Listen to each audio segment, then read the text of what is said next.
He's getting some sick B-roll right now. Yeah. This is the intro. Yeah. You remember that stupid podcast I was on a week ago? Well, it gets stupider. Yeah, it gets stupider. I actually invited them up to hang out with us. I feel like I'm on Between Two Ferns right now, the way that this Between is. two ferns. Do you want us to lower our chairs? No. I was going to raise mine up super high just so I feel like I'm taller than everybody No, I'm else. all high. Okay. Oh, yeah, like that. I'll be the tallest. Oh, my God. And you be the middle, and then Doug's the small one. I don't think that's good for framing reasons. He's second guessing this right now. The problem is that at Bet Motorsports, I mean, we don't have like an agenda, right? Like, I mean, I don't have an agenda. No, but like if you had like what's the last podcast you did? Clean Desert. Clean Desert. They have a fucking agenda. They want to clean the desert up. I just want to sit here after I drank a Monster and drove a couple hours and just talk shit. I'm sure you guys have something that you're doing over there. I saw the vehicles. Our agenda There's is some to vehicles have stuffed in the fun. back. Are we started? Yeah, we can start right now.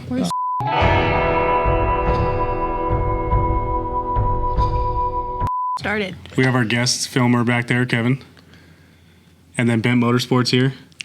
You guys want to introduce yourselves? Yeah, my name's David Beckett, and I own Bet Motorsports.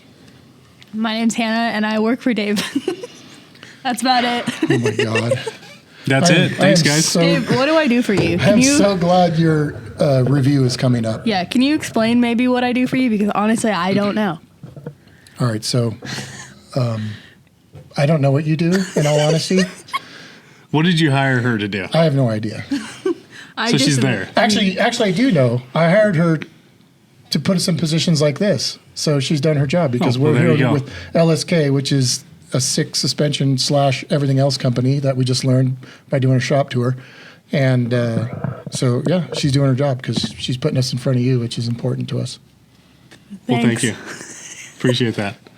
So you wanted me to expand a little more on Bent Motorsports? Yeah, let's talk about Bent. Where did Bent Motorsports start? How are you involved with that? What do you do on a day-to-day basis? So Bet Motorsports, if you want the semi-long story, short story, my dad and I back in 1990, late 95, early 96, we started a company called Beckett Enterprises. That's my last name, his last name. And my uncle, his brother, started, was in the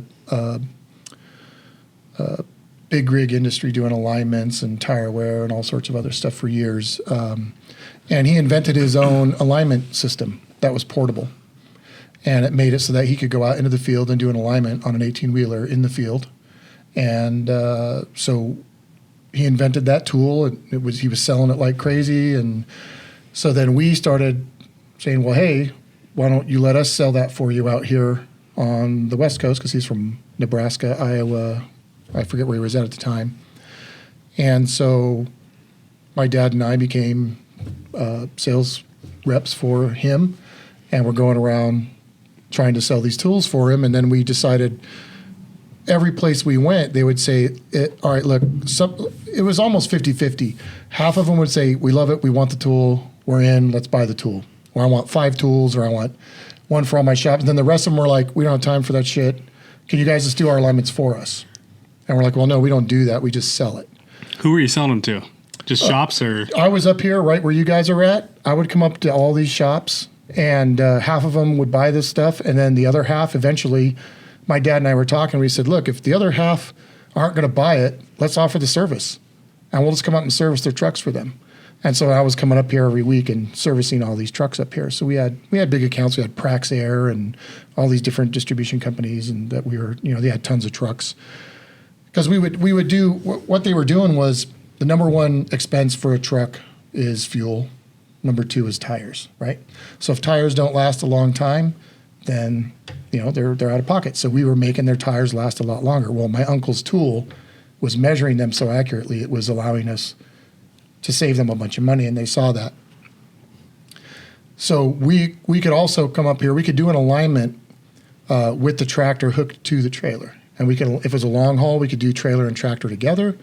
Or if it was just a round town truck or something, we could do just the tractors as well. But the idea was that back in, shops weren't doing alignments on big rigs. They would have to take 2 techs to drive it to a shop that does do alignments, and leave that truck there, and then have a chase truck, somebody in a pickup to drive both techs back, and it was time and money and energy and all this other stuff. So the fact that we could go mobily to their lot and do it, and a lot of our customers that we were doing it for, like we did at San Diego Gas and Electric.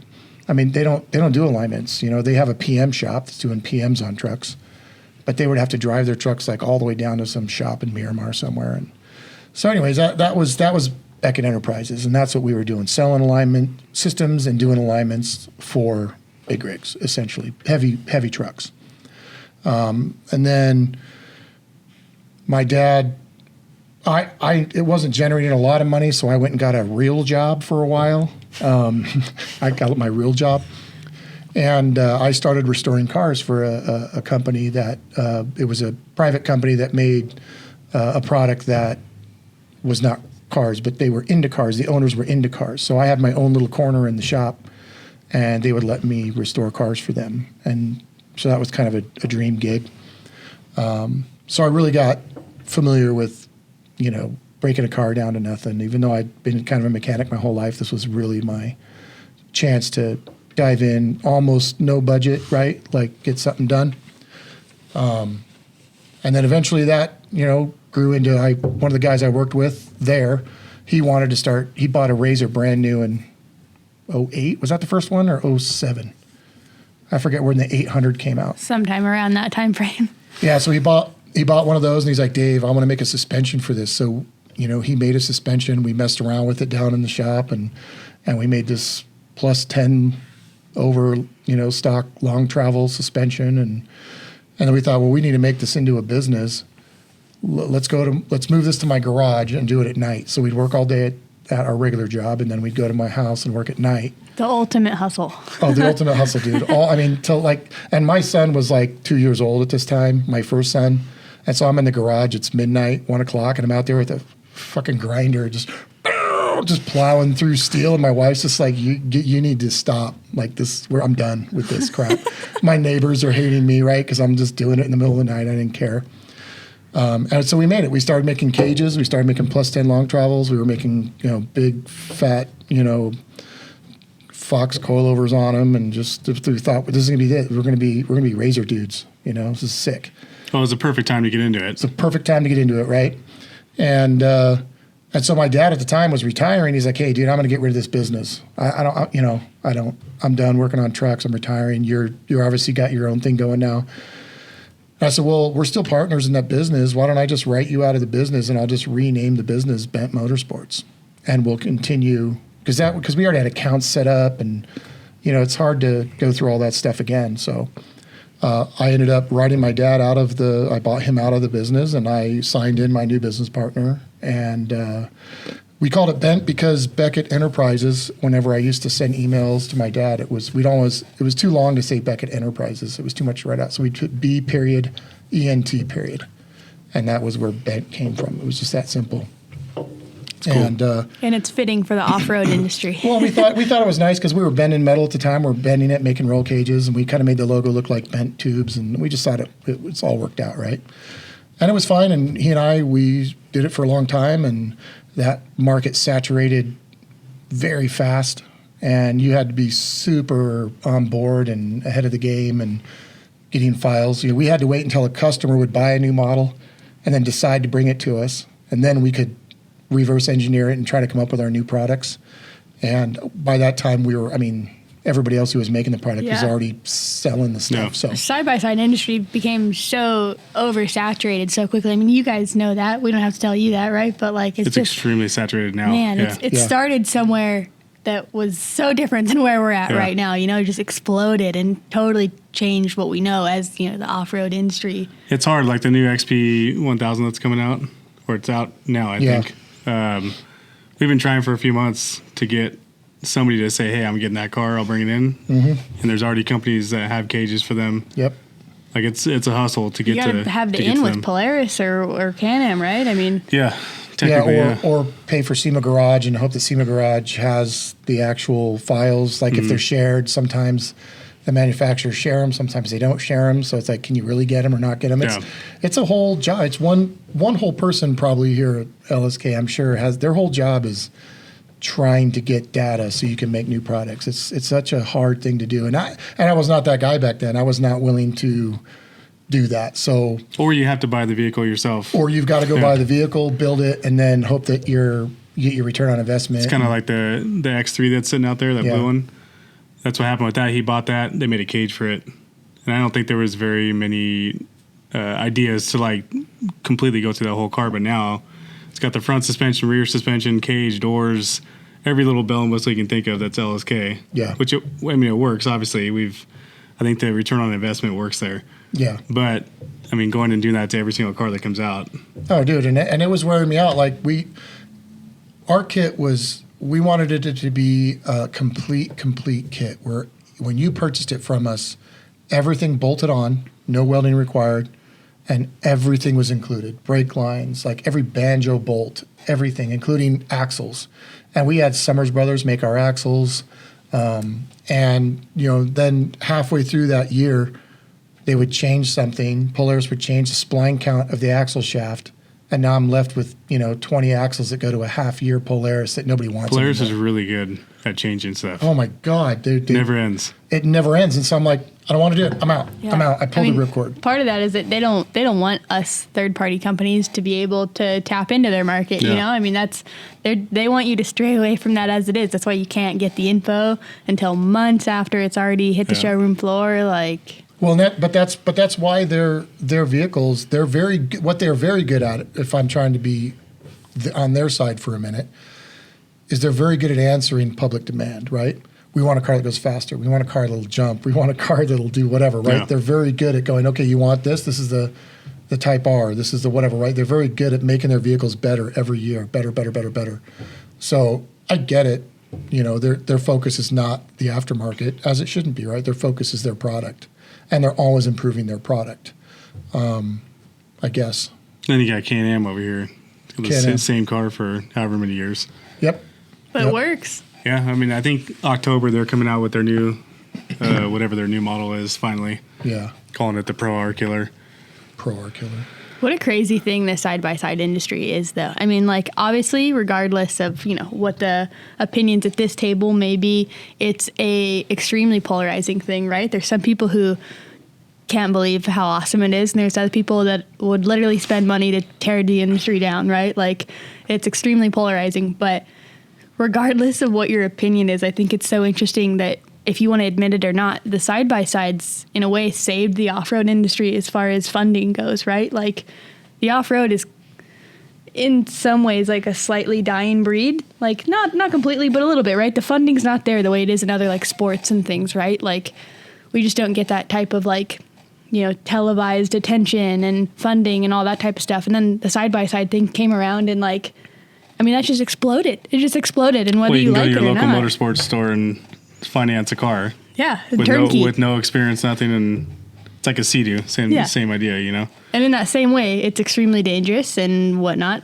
but it also saved what we know is off-road and brought a bunch of people into the sport and money. And so whether you like it or not, it saved us, right? Like, So I think what we're looking at here is what happens with everything, right? It's like an inchworm, right? I don't want to say. Where's this going? I want to say not like we say greenies, right? All these tree huggers and whatever, right? So Sierra Club, all these other companies, all these other institutions that are trying to close deserts and close all the land for us, right? Like they were gaining a lot of ground, closing land, and there was only a certain amount of us who were out there fighting to keep it, right? And then side-by-sides came along. Well, now you've got exponentially more people who love going out there. So now if you can get a percentage of them involved, now all of a sudden we inchworm forward and we say, look, there's a lot of us now. We can fight these things. We can fund these things. We can buy lawyers and lobbyists and get rid of it all. And so that we can fight back a little, right? But then because we have this many more people out in the desert, it's creating more problems. So now all these people here are going, well, yeah, see, you're fucking the desert up. Look at all this dust and look at all this, so you have this inchworm thing that's happening, right? It's the same story every decade. It's the same story, going on and on and on. And we just don't know what the next thing is. So yes, I agree, but it's also kind of the way that inchworm works, right? It's a vicious cycle, but at least it's cycling, right? At least it's cycling. At least it's cycling. Yes, I agree. It's crazy what different crowds of people it's brought out to the desert. Like if you go out to Glam, I'm not a big Glamis guy, but the couple times I've gone, it is crazy how many side-by-sides are out there. Oh, yeah. Like you can't just like cruise through the dunes without like 30 razors coming at you blindly, not paying attention. With their lighted whips. Yeah. Yeah, that whipping is around. definitely the large downfall. Is as much as it's nice that we have a much more heavily funded sport, at the same time it is oversaturated with people who didn't grow up doing this. And like I don't know what your childhood, if you were into off-road or anything, but like I grew up going to the desert, right? And there's just certain like etiquettes that you live and die by, and there's a lot of people that don't know that, and that's okay, right? We're not gonna like burn you at the cross, right? Well, you think but sometimes it'd be common sense. Yeah. But like we were out in Needles this last weekend, and we cruised up to Laughlin, and the guys on the Sea-Doos, like you'll be cruising your boat, and the guy will just cut you. Literally 5 feet in front of your boat, just cut off the rental guys, the Sea-Doos. Yeah. And it's hard for me not to associate like those same people with some of the razors. Obviously, not all the side-by-side people are like that, but it'd be nice for like the motorsports companies if there was some type of like course they had to take, or yes, Yeah, and I think that's the problem, right? Is that we grew up doing this, so we grew up learning the etiquette from our parents and our friends and our peers, right? Of how you operate in the desert, or how you operate at the river or at the lake, right? There's certain things that you just learn growing up. Well, now we introduce something that makes it affordable to everybody to do right now, which is the side-by-side, right? It introduced, hey, this is an affordable way for anybody to just go get into it, right? So they go out there and they don't necessarily know the rules. It's not that they don't want to know the rules. They just don't know the rules, right? So we as the desert people need to step up our game on how to educate the masses. Now, that doesn't mean that the masses want to be educated, right? Some of them are going to push back. But like we had an incident with a really good friend of mine. We're out at the desert at Ocatee Wells, and he was riding around near camp through these little rolly things, and he was on a quad, and his daughter was behind him on her quad, and he's looking back, and they're doing their thing. Well, a Can-Am came over this, dome and hit him, and he flew up and hit the Can-Am and fell off it and broke his wrist, right? Broke it, like right there. And it's fine, right? And you can look this up. I don't know if this is the rule, but this is the rule that I understand in the desert, is that pretty much everything that happens out there is dual fault, right? You go out there and you accept the fact that if you crash into somebody, it's 50-50. You take care of your stuff, I'll take care of my stuff. Unless there's alcohol on board, if somebody blows alcohol, then okay, that guy was drinking, so now it's all your fault. Yeah. Right? Even if you were the dummy, right? So at least that's how I was brought up, is that, it's kind of take care of your own shit, right? And that's what happened. My buddy crashed, and he didn't complain. He's like, shit happens. I broke my wrist. And the guy in the Can-Am was like, dude, you're going the wrong way. I can't believe that. This is all your fault. You were going the wrong way. And he's looking around like, wrong way. Like, I didn't see any signs anywhere. Like, what?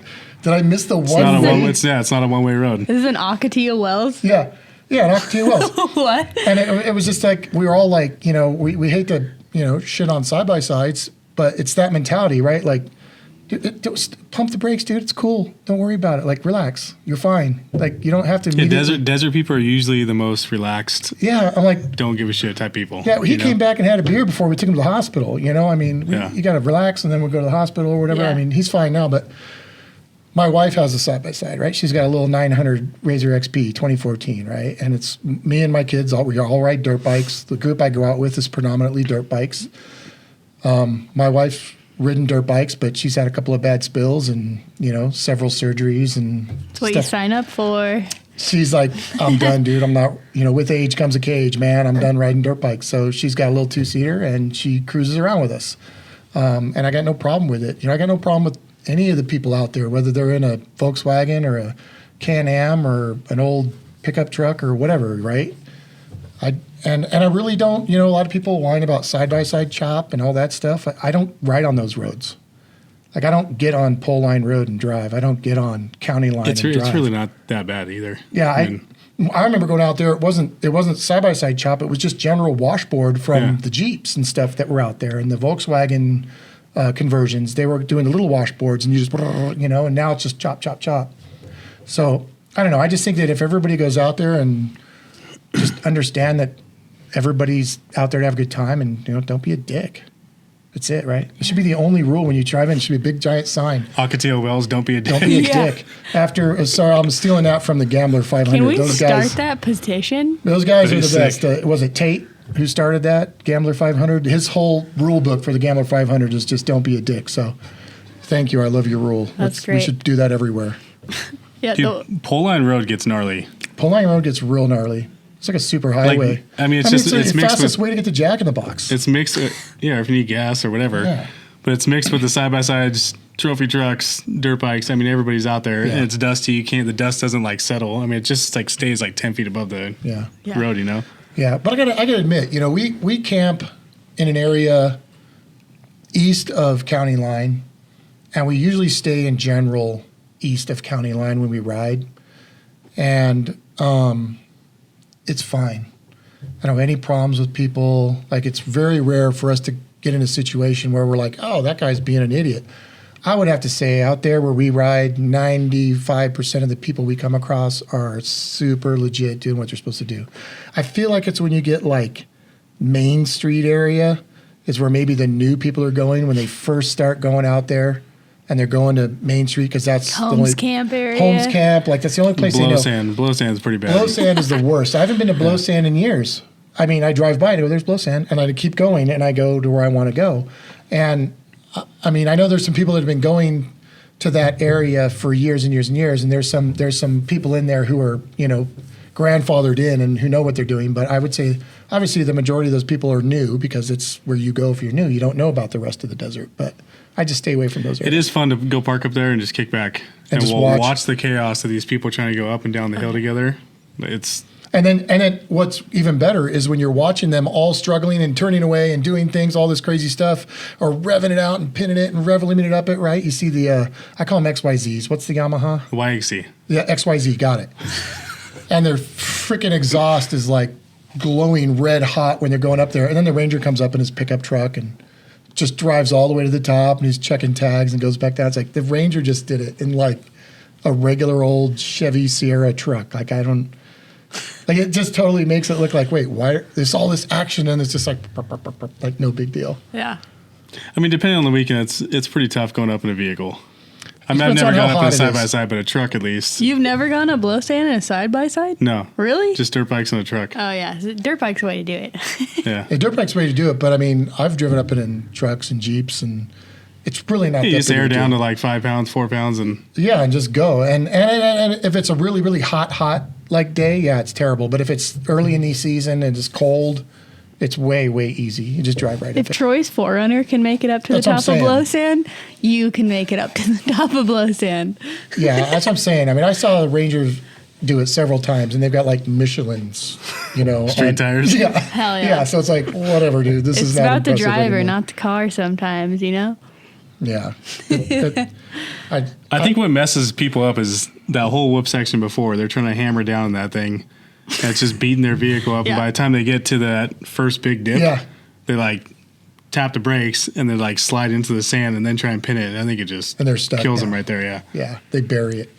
Yeah, I think that it's fair though, just while we're talking about all this, to at least touch on, right? It's everyone's place to go. We're not trying to be selective about who is or isn't allowed or anything like that, No, right? This you're is right. a all inclusive. Don't get me wrong, you talk to me behind closed doors, I've got some opinions, right? I won't lie, But in all fairness, everybody's welcome, and it's supposed to be a family thing, right? And it's not necessarily all these things that we're kind of bitching about. It's really not a side-by-side thing, right? It would be whatever the inexpensive entry-level financeable new thing would be. It's not side-by-side specific, it's entry-level specific, right? It's financeable specific, The financing part. I think if buggies or if you can go finance a trophy truck for $50,000, I'm sure there'd be a ton of those out there. Bro. when the day comes. I would be out there, or I would be at Glamis, and everybody pointing at me, going, "Look at that dick! He Yeah. financed that." For sure, would be me. Yeah, that's true. Well, but that's it, right? Don't be a dick. everybody go out there, everybody have a good time. Just don't be a dick. Just go out. And make it a point. And if you're watching this and you're like, like I'm new to this a little bit, right? Do yourself a favor and just like ask your buddy, what are the things that I should know, right? There's literally no reason to not just educate yourself. Like the one that always gets me is like when you're passing somebody and you're like, hey, like I've got 4 people behind me and they've got no one behind them and they go, peace, you know? And you're like, God damn it, dude. Like, because now you're doing what I'm doing, right? Going, there's fucking people are crashed out here somewhere. They've lost 2 people. I've got to find these 2 people. He thinks there's 2 people behind him, and then they'll send somebody to go chase him down. Hey, your 2 people are behind you, man. No, I was by myself. Well, then why'd you give me the 2 sign?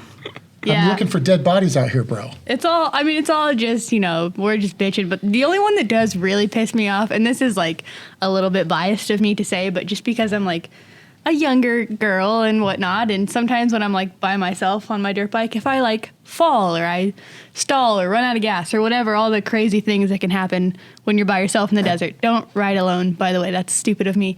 And you're stopped on the side of the road and somebody passes you. They don't even stop to give you the, and you they okay? they'll look at you and just keep going. And it's like, dude, that's just like, my dad ingrained it into my head as a kid. Like, even if their bike's still running, even if they're literally looking at a map, like they're clearly stopped figuring out where to go, you still ask. You still stop. Yeah, it's okay to be like, hey, are you good? Yeah, it's a simple thumbs up. Yeah, my boys, it's funny, we've been going out there a long time, and obviously we've taught them all the rules out there.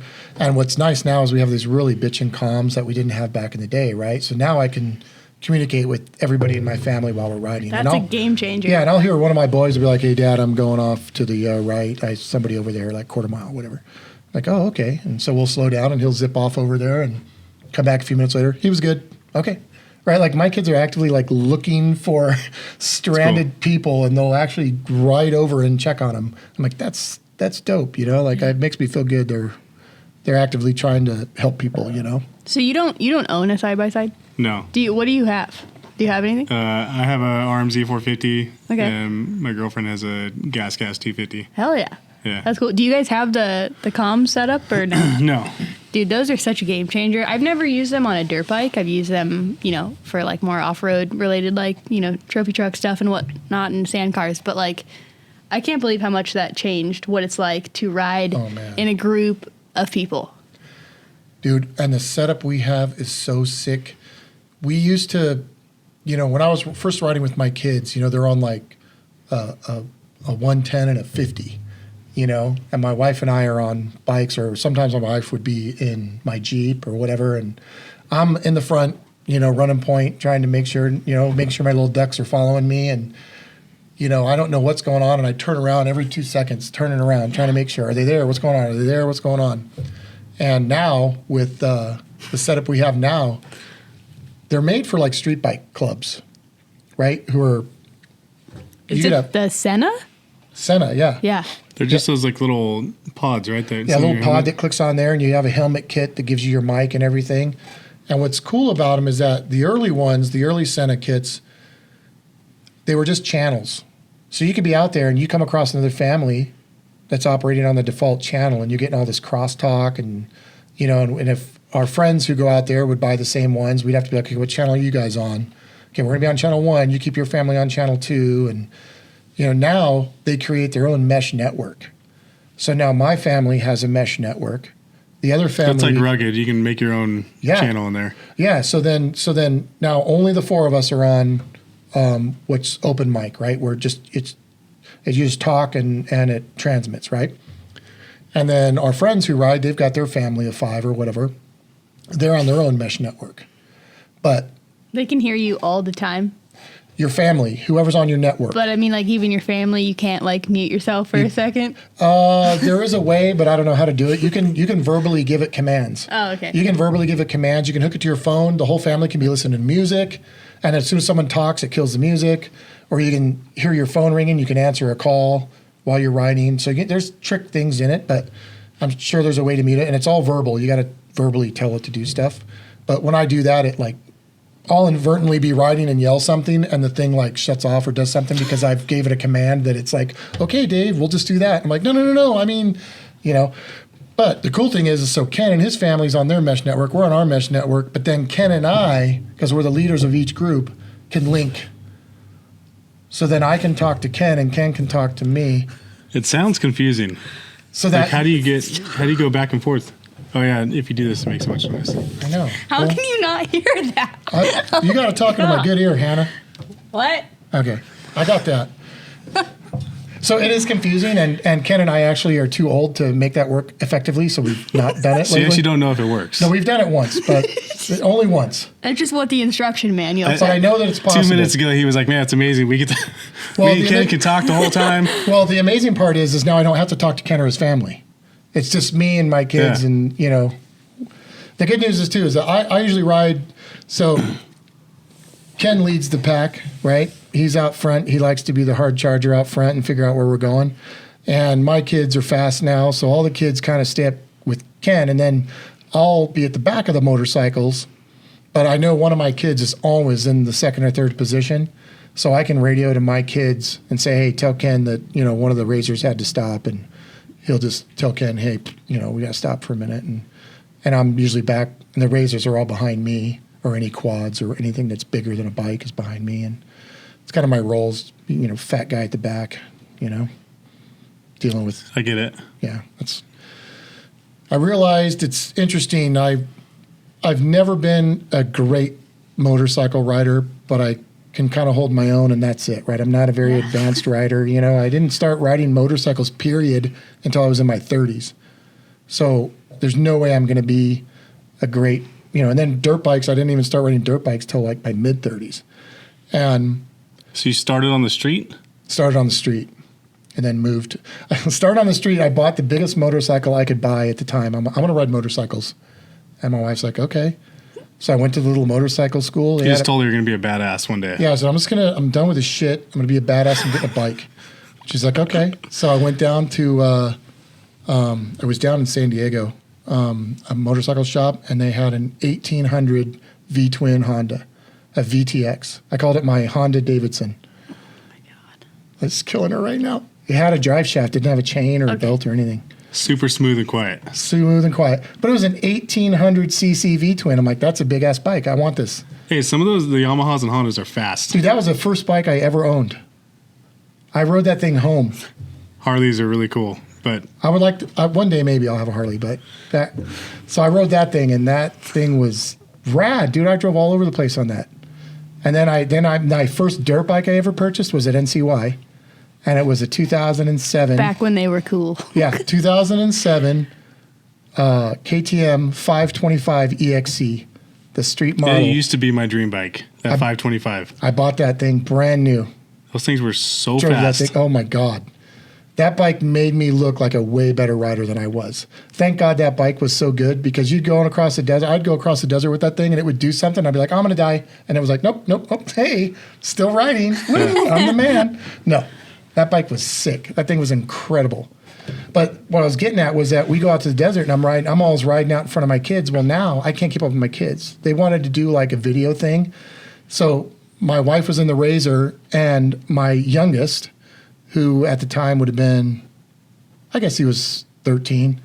And then my wife was in the passenger seat of the Razor, and I'm on my bike, and my oldest son, who would have been 17, was on his KTM.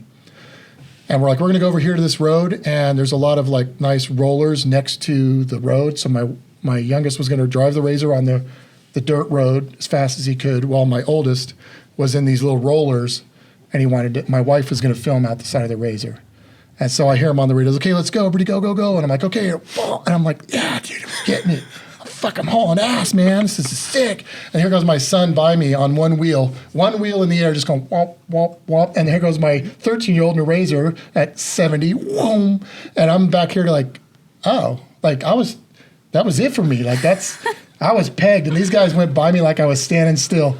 And I'm just like, okay, I'll just ride at the back. Have you ever? Kids have no fear. No. Dude, oh my God, At all. dude.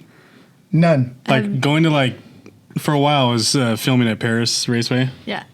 and these kids ranging from like 10 years old to 16 years old, watching them ride on Wednesday nights on that track, like it's incredible to see Right? what these kids can do. Well, also your power to weight ratio when you're on like an 85 Oh and my when God, you're here we that go. 8. I mean, it's the Oh, truth though. Have I you? heard it When's that the last time. time you were on a dirt bike track and you literally just right next to you. Every little kid on 85. I mean, These they just kids blow whip. by. These kids whip sideways right next to you, Yeah. or over you. No fear. Yeah. No fear. I was gonna say though, when's the last time you saw a video of yourself riding a dirt bike? Oh, I don't want to see Is that not the most humbling thing you've ever I experienced? don't ever want to see a picture. Oh my God. So my wife will take pictures of me. Like we're all sitting at camp on our bikes ready to go ride, and she'll take a picture and she'll show me later. I'm like, oh man, that's fine. I'm like, have you ever seen the back of the Guinness Book World of Records and those two guys on the little mopeds? Look it up. No. Google it. Yeah. That's me. And pictures are fine for me. Oh, he has a video of me Kevin's on a got- bike. Oh, it's You just gotta have good form, and then if you, it's called look pro, go slow. Guys Yeah. aren't thinking about form when there's a camera out. I mean, at least like Yeah, you are, Dude. me on a dirt bike is like Tommy Boy in an airplane bathroom, dude. It just Okay. doesn't go together. Yeah, it's just But it's you the have most fun. Oh, but humbling I thing. love it. Yeah. I love it so much, but it's not a sight to watch. No, But I feel like I'm king of the world when I'm riding my dirt bike. that's what I'm saying though. It's like when you feel really good, and you're like, take a video. Like, I'm gonna post this, right? And then you watch it, and you're like, It's like when you want to jump right, you're like, oh, No. I jumped so far, and then you take a video and you're like, did my front tire even come off the ground? dude. you're just feeling the suspension go up. yeah, on yeah, you. yeah. You feel the suspension moving. You're like, dude, I sailed it. No, My whole no. life is my story. We gotta go to the desert. We gotta go to the desert Yeah. and film You this wanna go? stuff. I'll And- film you guys. No, Yeah, let's- you're Me right. and Kevin can film. dude. And we're putting it on our YouTube page, Hannah.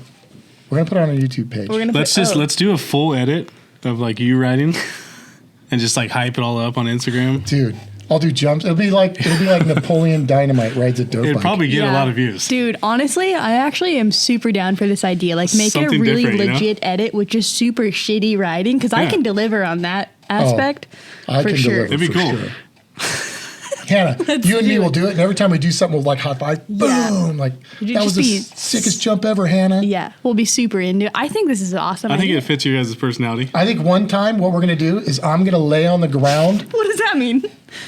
We're idiots. No, it's like That's what it means. it's like dumb comedy, you know. We're gonna do one where I lay on the ground and you're gonna jump over me, Okay. like you used to do when you're kids, right? On the street, you build your little cinder block and your little And ramp. hope that that it doesn't collapse when you Yes, hit it. Yeah. yes. I'll wear my dad's neon pink JT gear. Dude, kids they don't have that nowadays. No, they don't. Like you tell them to go play outside or go build something, they're like, "What do I don't even know what I to don't, do." yeah, I don't know what that means. Should I YouTube it first or? Yeah. They're gonna watch a TED Yeah. talk on how to go outside and play. It's so bad. Like I can't stand YouTube, social media, but here it's we what we are. do. You know, That's what we do. you kind of Yeah. have to like mold yourself to today's society to a point, right? Yeah. I mean, it's definitely not what I grew up with, and this is why I'm terrible at it, and which is why we have Hannah, is because it's not my second nature to grab my phone and like turn it on and capture something. Like, it's just not in my nature to do that just because it's not habit for me, right? So Hannah is very good at going, we should be capturing this. Yeah, let's talk about this. So, hurricane. Yeah. Oh, Hurricane. no. Oh, no. What's the second word? Felton. That's my last name? Yeah. What's hurricane? So my first name is Hannah. I think it's still a lot of people on like social media are not aware of that. My first name's Hannah. I've gone by Hurricane for like a long time, pretty much forever, I guess. My dad used to call me that when I was a little kid. Because I Were you don't like really a crazy know. kid? Well, I don't know how factual this is, but he always joked that I was like named after Bob Hanna, which is an old school motocross guy, and it was actually Jeff Alessi's. Yeah, Jeff Alessi who is Mike Alessi's dad, used to do all the announcing and all the like SoCal races, and he gave Bob Hanna the nickname Hurricane, so he was Bob Hurricane Hanna. Who, if you don't know who that is, please look it up. He's badass. Old school moto dude. But so yeah, because he said like I was Hannah after Bob Hanna, so then when I was a kid, he's like, "Oh, your nickname's Hurricane," and then cool. it just kind of stuck. And then I think then in like middle school and high school, he like would call me that, and somebody heard him, so then I was like, "Oh, that's my real first name," like just as a joke, and then it kind of stuck. And so now I'm here having to explain all the time why I have like 7 first names. So yeah, you can call me what you want, but So hurricane or Hannah? Why call you? I answer whatever to I pretty want. much anything if you say it assertively in my direction. I can confirm that. Yeah. Okay, so your social media side, Yeah. clearly you've been successful. Thank you. With it. I appreciate that. Talking about like us not liking social media and now we're in it. Do you enjoy doing all that? I think it can be fun sometimes for sure. I think I was just having this conversation the other day that like, I think social media can be a super negative thing, right? It totally can. That's just the truth.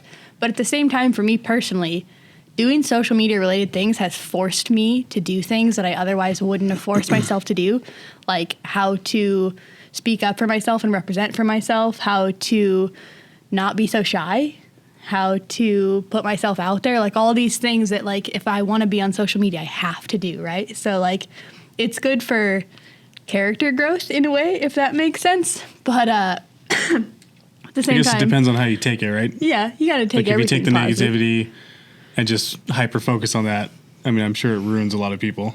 You know? And especially being like a female in a male-dominated world. I mean, my background, the whole reason I'm here is because I'm a TIG welder, you know, and so like being in that world, obviously, you know, day in and day out, being on TikTok and YouTube and Instagram and all that stuff, I get all kinds of, you know, like she probably doesn't even weld. Or, you know, I don't care if you're a guy or a girl. You post something about welding, and you'll have so many people talk shit on what you that's do. true. That's absolutely true. Like we posted like an X travel spindle just spinning, but the way the light was, it made the welds look a little funky.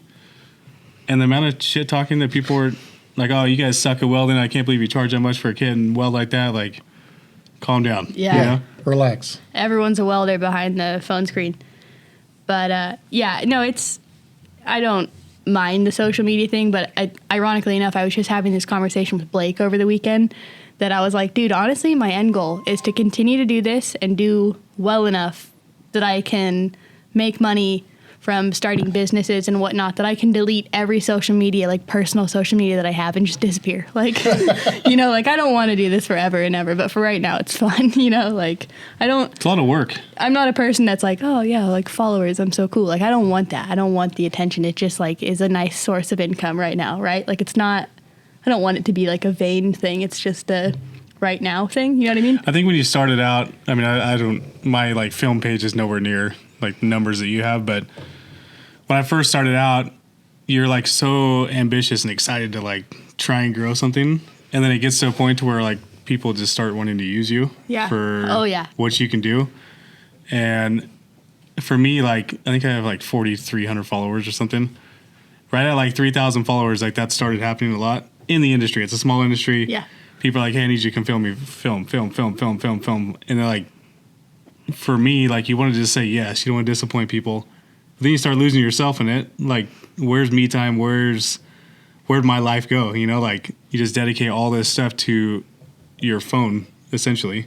Yeah. And posting stuff for other people and just to see some numbers grow. And then I think for me, like now, I don't know how you are with it, but for me, like I just want like genuine connections in the industry and be able to enjoy my life within it, you know, on my terms. I want you guys to notice me in a Walmart, and if you can tackle me all the way to the ground, I'll give you $100. You need to get this guy his own TikTok. Yeah, he needs. I'll give you $100. You tackle me all the way to the ground in a Walmart, I'll give you $100. Anyways, continue philosophies. Happy with life, satisfied. I like it. Yeah. I can understand it. Okay. I'm old, Hannah. I don't got a lot of time. Okay. Okay. Well, let's work on your TikTok you following. want Bent Motorsports to grow. I want Bent Motorsports to be grow. I would very, very much love to leave a legacy for my kids to, if they wanted to be a part of it, continue it, or even Hannah or Kevin or anybody, the Jakes, anybody who's contributed at all. It'd be nice to have it forever. Did you just say that you're going to leave Bent Motorsports to me? All right. No, I said I'm going to leave it to everybody. It happened on camera, actually. Well, let's do an employee review. You're the daughter I never wanted. Let's do an employee review on Hannah. Right now? Since she's been here. Oh, no. Okay. Whatever. Has it improved Bent Motorsports engagement? And we were talking about this on the way up here today, as a matter of fact. And it's exponentially helped it. For a couple of reasons, I want to say, right? One is Hannah's already got a successful following, so we've grabbed some of her following, which is awesome. Two, we've never had somebody who I could pay full time to just sit there all day long and do it, right? Kevin's been with me for years. He's on the other side of the camera. You guys have seen him. Go to our podcast, our podcast, you'll see Kevin. Kevin hates Hannah because Hannah is taking away all of the attention from him. So we're working on that dynamic. No, Kevin has a real job. Love you, Kevin. Kevin has a very important real job where he works. Yeah. He's a former Marine. He works at Pendleton, and he is in charge of a group of people who service all of the specific type of, he calls them birds, helicopters. So he's got a real job that means something that... I think that's what everybody calls him. Idiot? Right, Kevin? Yes. Oh, Yeah. so... No, give Kevin his... Absolutely. Give Kevin his proper moment, though. For real, though. Props to Kevin. If Yeah. you, any of the like cool cinematic stuff that you see, That's true. on Bent Motorsports Instagram, on our YouTube, all of that. That's all all Kevin. Kevin, dude. Kevin, because I don't have the patience for that anymore. I used to, and now I'm like the quick, like modern day attention span. Kevin is still the only person that we have that has the patience to like create like a cinematic masterpiece. Yeah, right? and he will come in on a weekend, and if you talk to him, he won't even talk back to you. He's totally like blinded on what he's got a doing. vision. You know how hard it is to talk to people when you're editing videos? Oh, he doesn't want. If we talk to him, he gets so mad. So It's almost impossible. yeah, he's got a vision. He knows what he wants. He's an artist. He does very good cinematic. He's been doing our stuff for a long time. Oh, yeah. But he's got, like I said, he's got a real job that matters. That actually is productive for our society and our country. So we only get little portions of Kevin, right? Little portions of Kevin. So I needed to hire somebody else, and Hannah was a perfect fit because not only can she assist Kevin and take over any of those tasks that he doesn't have time for, but she's also a fabricator, and we're turning her into a technician, right? She's already savvy with the wrench, but more the bent way, like in reality, my way, right? Because there's a million ways to take this bolt off, but you do it my way, right? So we're trying to teach her my way. So it just fit a perfect spot for her at the shop. It's been really, really good, and I think, like I said, we've grown exponentially, and I think it's mainly just because once we brought in Hannah and said we're going to do this, it forced Kevin and me and everybody else at the shop to get on board and actually do it, right? Because she comes in and says, "No, we're doing this right now," and it's usually towards the end of the day, right, 4:00, and we're all like, "Dude, I'm just dragging ass, been working all day," and she's like, "No, we're filming this," and that's when Kevin gets there, so it's perfect because he comes from his job to us every day, and it's going good. We're going the right direction. We just need people to know that we exist so that we can help you work on your Jeeps. Yeah, we put out some funny stuff. It's definitely worth a watch. Yeah, I'm the serious one at the shop, just so everybody knows. I don't take any shit. Yeah, watch their podcast. You can tell that he's. I don't take any shit Totally. from anybody. Sorry, we didn't have any. We're not sponsored by Cutwater. Didn't even think about it. That's okay. We're driving. We shouldn't be indulging. I mean, I drove, and you asked me if I. Well, I don't know. You. Maybe that's something I'm into. Yeah, I'm not going to deny you a road soda. Maybe that's something I'm into, drinking and I don't know. I don't know. Hell yeah, We dude. just met. That was the first day I ever met him. I didn't know. I just want to offer him a frosty beverage. Podcasts are kind of weird, huh? Like you Podcasts just are weird. meet somebody and Yeah, I'm like, hey, let's go talk for an hour. forced to have an hour conversation. Yeah. It's true. If I want to do that, I'd go to church. Yeah. Either way, though, I'll take this moment to say thank you because you are the first person that I ever reached out to, who's doing something kind of similar to us that we wanted to collaborate with, and you immediately said hell yeah, and I appreciate that a lot. This has been awesome. It's hard to fill slots. Like I think I told you guys, I did like 17 or 18 weeks in a row of different people. Yeah. Which I should have done like 2 a month. I should have filmed all those and done like 2 a month just to have something consistent on YouTube. But yeah, it's hard to fill in spots. If you guys get Eisenhower Brothers before me, I'm gonna be irritated. Kevin, put it on the list. I've been talking with Nick for like 3 months. He's down. There's some busy boys though. Yeah. I keep telling him I'll go down to the shop, and he's like, no, I want to do it there. Like you guys have a legit spot there. Hey, do they drink Cutwater? I don't know. Dude, those guys are so cool though. He looks like he drinks like a Miller or a Coors Original. Well, yeah. Have you seen his Lightning? Yeah. Of course he drinks it has to be Miller Lite. Miller. He's probably sponsored by Miller now. We'll get a fridge full of Miller Lite. Dude, the Eisenhower brothers are so cool though. Like that's like the real deal, like off-road dream. Like just making it happen, like genuine blue collar. And then like, Chris that's quitting awesome. quitting Like, his job. No? Yeah. It's pretty rad. I just think that's so cool. Like, that's like one of those stories that, whether they realize it or not, like, inspires so many other young people to be like, I can do it. Like, I can make it happen, you know? And, like, that's what we need. And right? they are not dicks at all. Like the don't be a dick saying. They're super down. Out of all Wilkie's really cool. Eisenhower's cool. SoCal Eric. Blake's not very cool. Yeah, so you guys are all friends, right? Just kidding. Yeah. You guys work on... How do you get the Jeep into Ben? Was that through you? Hammerhead, yeah, through. Did you guys ever Yeah. work with him before that? We didn't know. It was definitely Hannah being friends with Blake that, spawned the idea. I don't know if he brought it up a conversation. There was stuff that needed to be done on it, and she's like, "Wait, we can do it." So he was like, "All right, cool, let's do it." So that was beneficial because Kevin doesn't know anybody like that. So that's kind of You're not helping our relationship. Oh, am I driving a wedge? Yeah. Weird. I wonder why we fight. Hey, later, Kevin. Kevin's out of here. Kevin left. Peace out, bro. There goes our ride. Yeah. Yeah.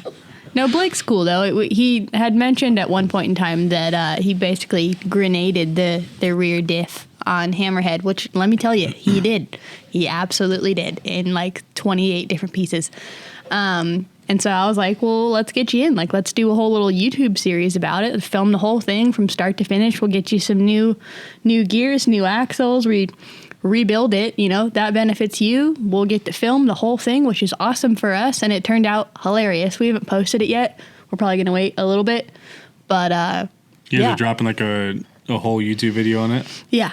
Yeah. Nice. From like start to finish, picking it up. Like, sorry, what? I'm trying to read sign language from Kevin right now. You learned how to do the gears like he was saying. Oh, Yeah. Yeah. Yeah, I've been learning my hand at re-gears and just So gearing Fern's in general. got your gears now in there? Yeah. Uh-huh. Good luck, Fern. Yeah, no, I had an awful lot of help though from this guy who can do it with his eyes closed. So, yeah, it was just a cool opportunity for everyone all the way around to help them, help us. Yeah. I can learn a little bit more, so why not, right? Yeah, that's cool. Yeah. Yeah, it was the first time I'd met Blake and Kevin, and those guys are super down to earth. Oh yeah. Yeah, if you can get them to stop working for a If you second. can get them to stop working, yeah. But yeah, not that I knew they were going to be anything else, but it's just always refreshing to meet someone that you maybe have watched or seen do things, and you meet them for the first time, and you're trying not to be all geeky, and then you're just like, oh, these are just regular dudes. fangirling over Blake. Yeah, I fangirl over Kevin a lot. Dude, Kevin does not take any credit for how incredibly intelligent he is, and I'll throw that out there because he likes to stay behind the scenes and let Blake take the spotlight.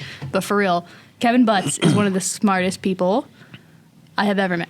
Like, he doesn't designed take Jaws, right? Yeah, and he doesn't take any credit for it, and he deserves it. Like, that guy's gnarly with like the computer side of like designing stuff. She Unreal. just outed Kevin on the radio right now on the podcast. No, I mean, he doesn't like the attention, but I'm going to give it to him either way. Yeah. Like, Hey, he opened sorry, up. bud. He opened up a lot on our podcast. Really? That day was so hectic. Like, got there, they were all working on customers' projects, and Wilkie was like, "Yeah, dude, just set up and just give us the 5-minute warning," And they worked up until the second I was like, "We're recording now." Oh my gosh.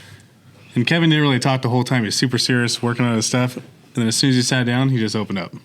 I've never heard him like be that open and just laughing. That's right. I think it was good to have like a forced break for him and just shoot the shit with the buddies, Yeah, you got to do that, right? Maybe that's our problem. Is that's all we do all day is shoot the shit. You gotta add the work part in there. Oh my God, we got to work.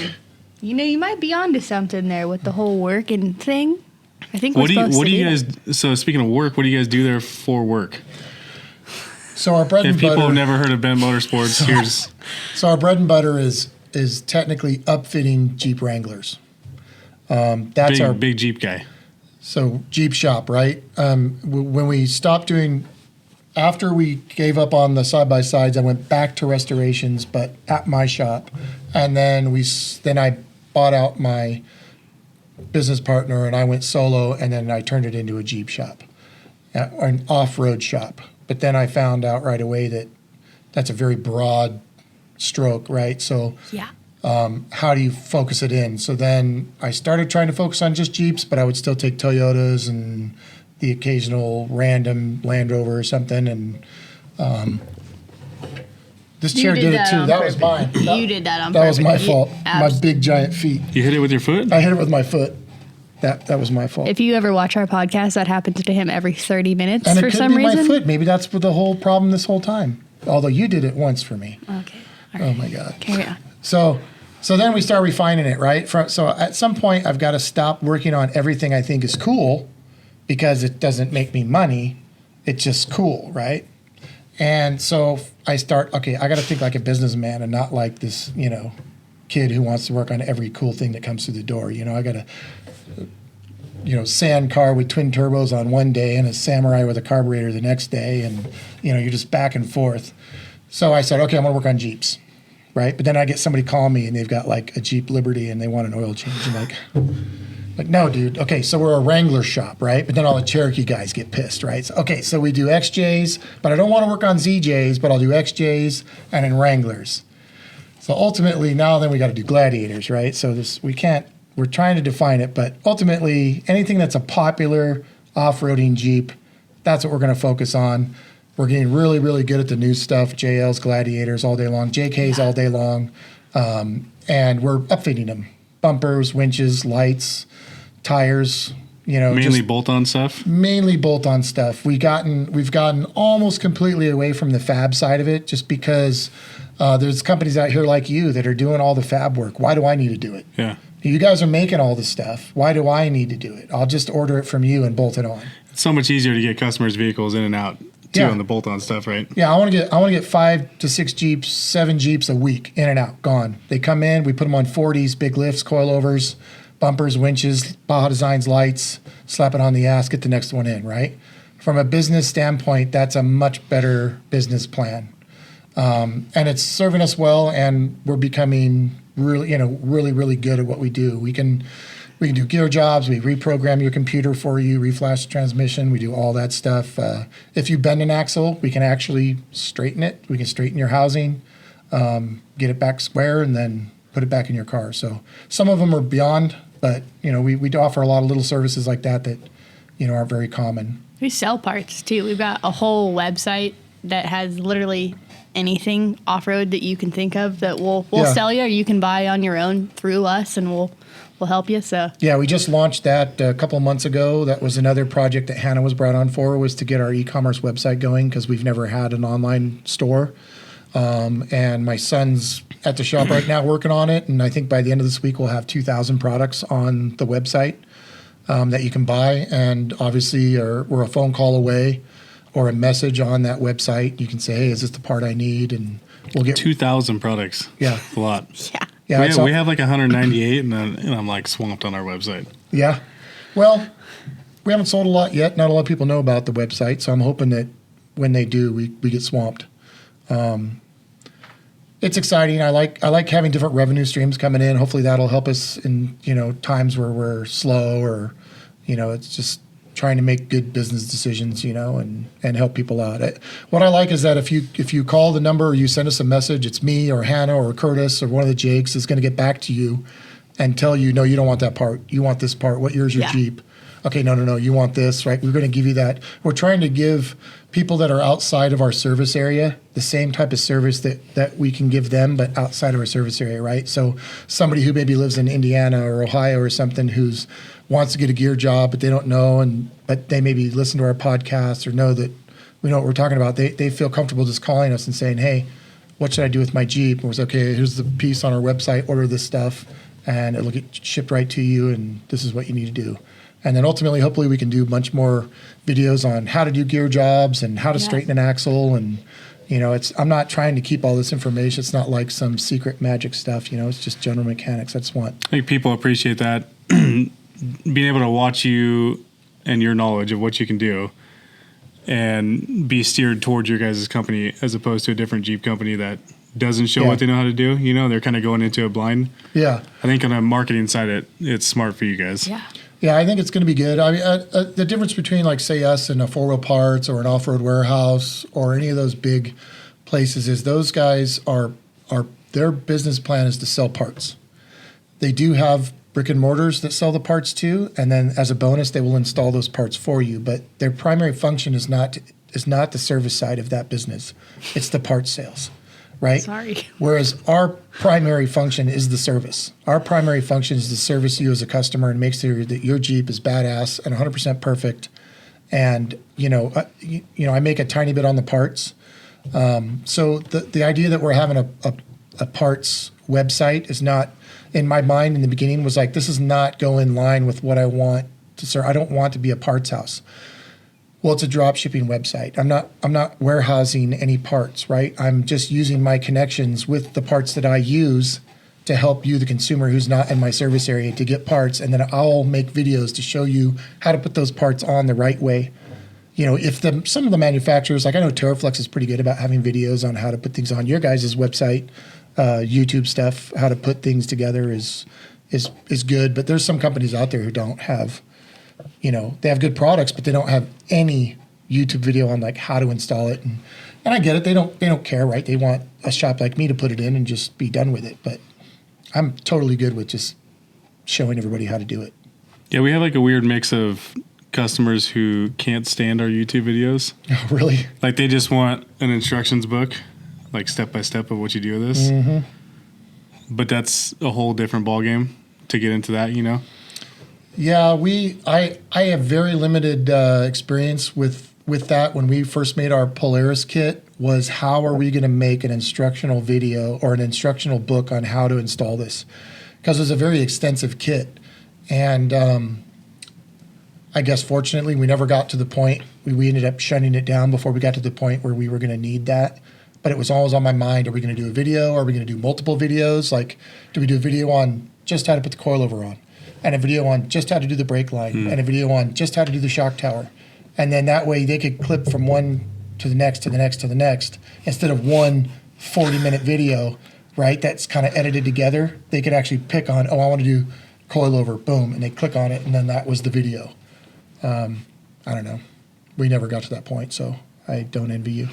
Yeah, I feel like for me, I'm not very patient with YouTube videos. Like if I'm working on something, I'm trying to figure out how to do it. I'm not, and the video says 15 minutes, I'm sure as hell not going to watch 15 minutes. So then I end up spending 15 minutes trying to go through the video, clicking on different spots of the video, Well, to give you from a service shop's viewpoint, all of my techs don't have a computer at their ready. They can bring in their own laptop if they want. There's a terminal in the office they can use. But in general, they'll be on their phone. With some of these companies, you get a box of parts, and it has a little QR code that says scan me. And they scan it with their phone, and then they're sitting there scrolling, trying to read the directions on how to put the stuff together. So then they'll come into me, and then I'll print it out for them. And it's really nice for them to just have on their toolbox this printed out thing that they can just flip to page 2, and it shows 3 or 4 good pictures. And they need to be color pictures, not like a black and white that's been shot with an old Polaroid, and like show me what I'm really dealing with here. But it makes it super efficient for me, the business owner, to have my techs out there with an actual physical booklet that tells them how to do it. So, I'm like, it would be cool if LSK had those, but I understand the undertaking it is to get them. And then to be totally honest, after my guys have done one of those, they don't need it anymore. Yeah. Right? So who's it for? I try and keep like our install videos, I try and keep them between like 5 and 10 minutes. I think the longest ones have been like X Travel. It was like a 25-minute video. Yeah, because it's pretty intense to do that. But for like the cages, you can kind of quickly like fast forward some of the spots and a lot of the kits we're putting in are pretty self-explanatory anyways. I mean, a coil spring goes where a coil spring goes, right? Like, I mean, it goes right there. There's no question, right? But some of the kits we're doing, we're cutting every single bracket off the frame and welding on all complete new brackets for this long arm kit or something. And the first couple of times the guys do it, they need to have something to reference to know where it all goes. And just like I said, just from the business side of it, it's more effective and efficient for my guys if they've got it written down, because they're spending less time scrolling through their phone or going to a laptop or a computer terminal somewhere to try to figure it out and watch a YouTube video. Just my one-sided opinion there. Yeah. What is unique about both of us, right, that you can both relate to, is that we get to do the fun side of the industry, like if you go and get, your oil changed or your cabin air filter replaced, right? Not very fun, right? But you come and you get 40s and you get, rock sliders and you get new wheels and new Baja Designs lights. Like, that's awesome. You can't wait to come pick up your vehicle. We've got the most stoked customers ever. And I'm sure you can relate to that too, like we're in the industry of fun, which is so cool, right? It's a visual thing you can see. It's not like, what did I pay for? It's like, oh my God, like that's rad. Yeah, it doesn't ever seem, I mean, it's slow. It goes through like weird lulls, but I feel like the off-road industry doesn't really slow down that much. Like guys like me, if the industry is slow or finances are slow, what do you want to do? You want to go out to the desert, relax, have a good time. Like you're still investing your time and money into what we do, And Yeah. I know like we had like 1 month this year so far where I think people were like skeptical a little bit on what the economy is doing. I don't know if it affected you guys at all, but It did. it seemed like the next month everything picked back up and it's back on track again, Yeah. Yeah, there was a little lull there, but it seemed to be short-lived. I feel like, I don't know, just my opinion, in my experience, there's always a lull in the summertime. I mean, I previously have always had dealership jobs, service writing and selling parts and doing fitment related things for motorcycle side-by-side dealerships. And I mean, from October to February, we don't have enough people there. I mean, we just can't even maintain the line that's out the door. But June, July time of the year, Everybody's we're going to the sending river. people And, home. I mean, there's nothing to do. There's not a thing to do. We're costing ourselves more money by having the lights on. Nobody's coming in, Yeah. And then it's like clockwork. The first cold weekend before Halloween, and then before you know it, everybody's there buying a Glamis pass every year. Now you got Black Friday right after it. Yeah. So for the end of this year, for you guys, what events are you guys doing? You guys doing the expo or? No. I mean, we'll probably go and hang out because I mean, our side of it being that we don't have a product we sell, we don't need a booth ever, right? Like we're not going there to sell a product, and I have mixed feelings about setting up a booth to sell a service, right? I'd much rather just go and walk around and talk to the people I buy parts from and keep those relationships up and talk to them in person and shake their hand and say, hey, thanks for helping us out all year, giving us great products. That's kind of how we do those things. I think we're not going to do the Sand Sports Super Show, right? But we're going to go to Off-Road Expo. I can't remember. I don't know. He asked a question and I went like this and you were like, no. Does it hurt to have like one of your booths and then like that red Jeep? You guys just something that you guys have done the whole vehicle. I suppose you're right. We could. Well, that's what we did down at San Diego Off-Road Coalition. We brought my Jeep down to their Jeep Jamboree, and I put it in a booth down there just to kind of like, hey, we exist, you know. So we are tiptoeing into that, like trying to think about should we start putting vehicles to sell our service more, because it does get you in front of a lot of eyes. So yeah, maybe in the future we'll start doing that more, bringing some of our premier builds and just letting people see them and show off what you guys can do. yeah, show off what we can do. I'll be totally honest with you. This is why I have mixed emotions about it, because it's not cheap to do those things, right? No. You have to buy the booth. You have to get the vehicles up there. Usually you have to get your customers to let you borrow their vehicles or pay them to bring them up there and put them in hotels because they want to be there with it because they're excited about their car. Staff to be there and do it. I mean, it's definitely not a cheap thing, right?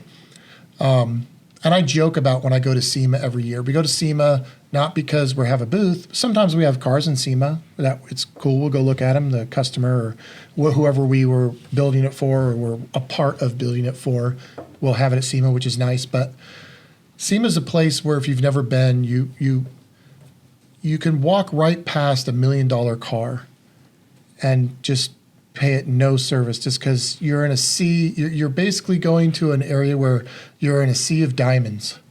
It's like diamond, diamond, diamond, diamond, diamond. Like you just walk right past the car. Whereas if I saw that car over in the Walmart parking lot in Escondido, I'd be like, dude, this is a $2 million car just chilling here. Look at this thing. And it'd be amazing, right? And yet at SEMA, you walk right past it. Don't even care because I just saw $500,000 cars walking the last 20 feet, right? Well, same thing at like Off-Road Expo. Every Jeep there is sick. Every single Jeep there is sick. We were just having that conversation about how rad it would be to take that wrecked vehicle that we saw. I don't know how much we can talk about it yet, but the Hoonigan event, there was an extremely wrecked thing that happened, is what I'll say, and how much cooler it would be to show the integrity of a vehicle. Just park this thing, mangled, yet still intact, but mangled in the middle of the SEMA showroom floor. And I mean, that's what I'd want to go look at. Right. So, I mean, like our customers' vehicles, as sick as they are, you know, it's not like Fern's Hammerhead, right?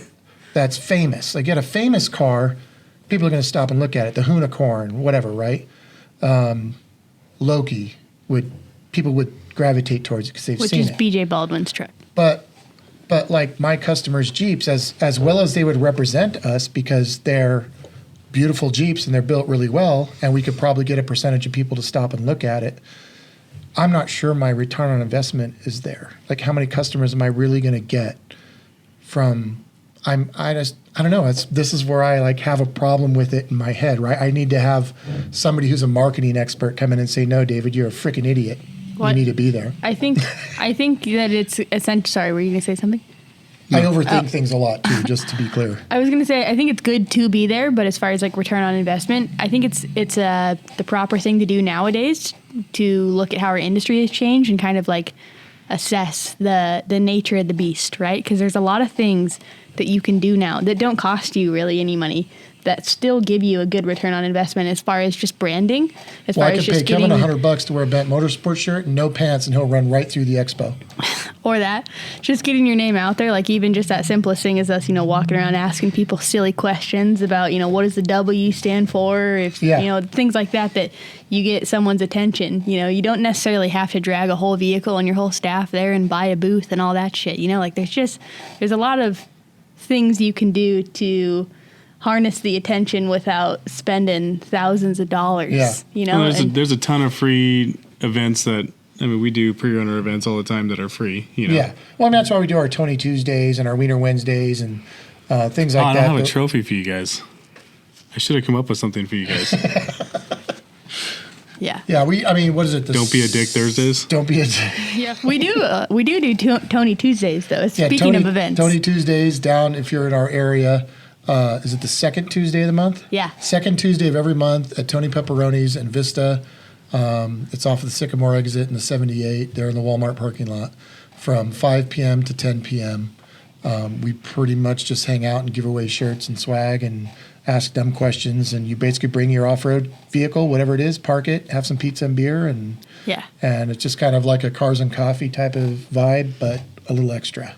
Maybe we should cruise down. I think it might be fun. It's super fun. And then we have a pop-up event that you never know when it's going to happen, and it's called Wiener Wednesdays. And that happens at the shop, and we put our articulation ramp out, and you come and you try to put your vehicle on the ramp, and whoever gets the best score wins a trophy. And What's the slogan? Bring your appetite and grab a wiener? Yeah, bring your appetite. Bring your Jeep.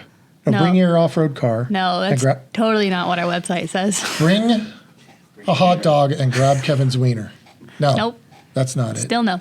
Now go to our website. Look on the events page. You'll find it. That's where it's at. Read it for yourself. Read it for yourself. Yeah. I'll get it wrong every time. Oof.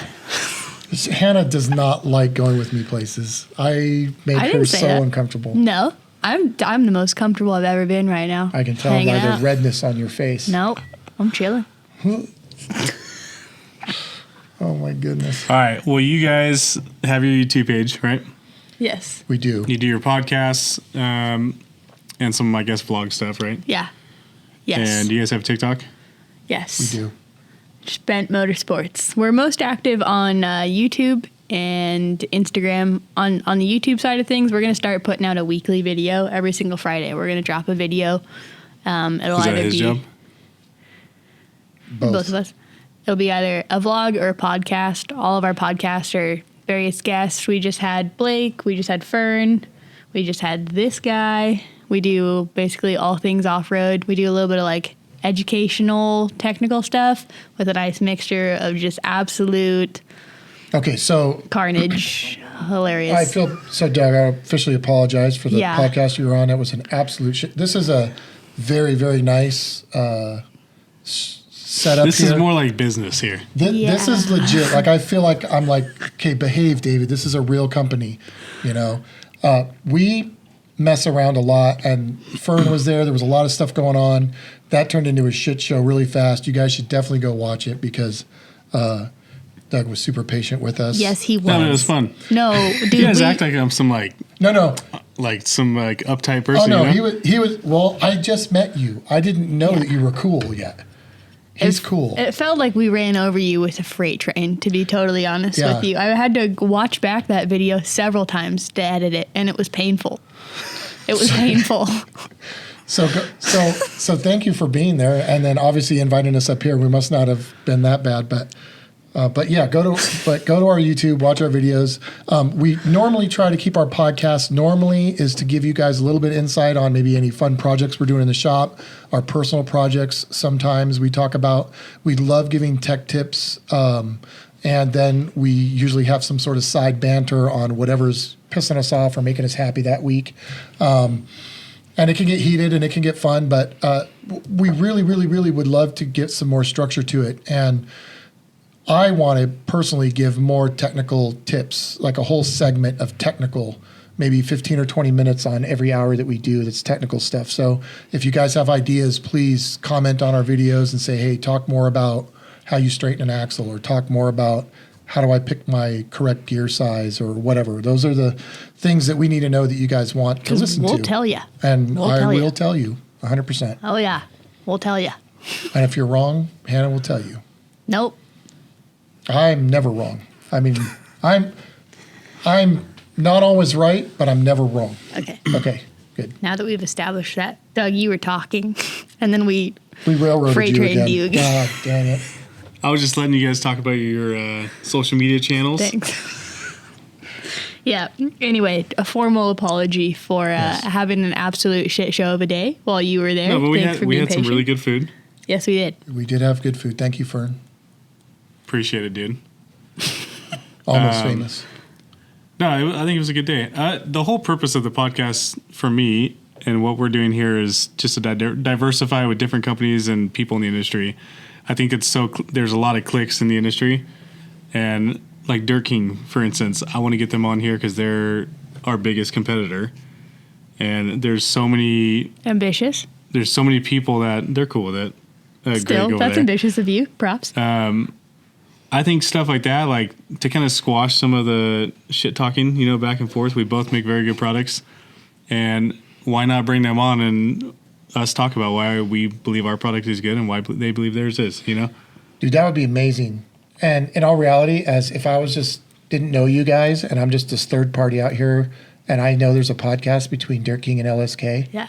I'm watching that. I think you guys Because either should it's going to go great, you guys are going to be totally like, no, this is and you're going to be a homies and hug at the end, or it's going to be fisticuffs. And either way is good for me. There's some banter between us. Yeah, obviously. which is rad. The first day I went, my truck is all Dirt King, and I didn't know anything about LSK when I started here, so I pulled into here the first time, and the owner's looking at my truck. He's like, dude, what the fuck, And so I had SoCal Eric do some stuff to the rear end of my truck, and I had to go to Dirt King to pick up parts.